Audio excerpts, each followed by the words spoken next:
I threw a stack of cash down, and the crowd below instantly erupted. They even wished there were accidents every day, but they would never know that every dollar I tossed was part of a carefully laid plan. All of this was just a cover for my brother in the building across to help him pull off the heist. John and his crew had already reached the spot we set up. They laid down the wires, dragged over steel plates, and locked the joints in place. Then, they drilled a hole right in the center. They stuffed in the bomb and covered it with a mattress. Everything was set. We were just waiting for my signal. Then, the screams came, perfectly covering the sound of the explosion. I let out a sigh of relief, but the real challenge had only just begun. I asked Leah for a cigarette to calm my nerves. She handed me the last one and said she'd save half for herself. I watched her hold on to the other half, but didn't expect her to pass it to someone inside to collect fingerprints off the cigarette butt. Meanwhile, John and his crew had already crawled through the hole blown open and into the ventilation shaft. They used a metal rod to stop the fan, bent the blades, and crawled through. Then they input the code, and the elevator slowly rose all the way to the top floor.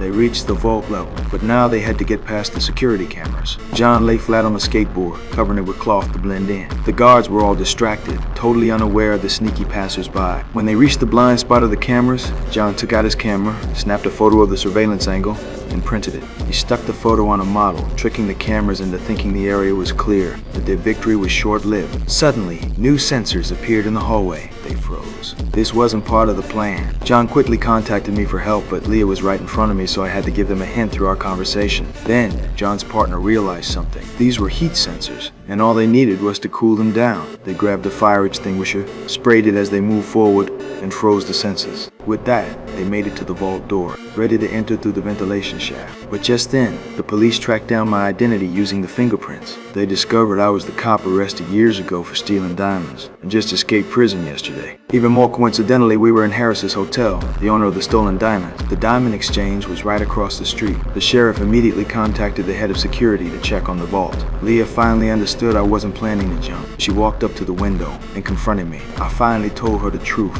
I was framed and sent to prison. But the real mastermind behind all of this was Harris, the diamond owner. His company was on the brink of bankruptcy, so he staged the robbery to collect insurance money. I was just the scapegoat, and the diamond was still in Harris's hands. Everything I've done today was to get that diamond back and prove my innocence. I asked Leah to help me. Meanwhile, John and his team got word that the head of security was on his way. The situation was urgent. They had no time to retreat. I came up with a plan, pulled out a huge stack of cash, and threw it down to the crowd below.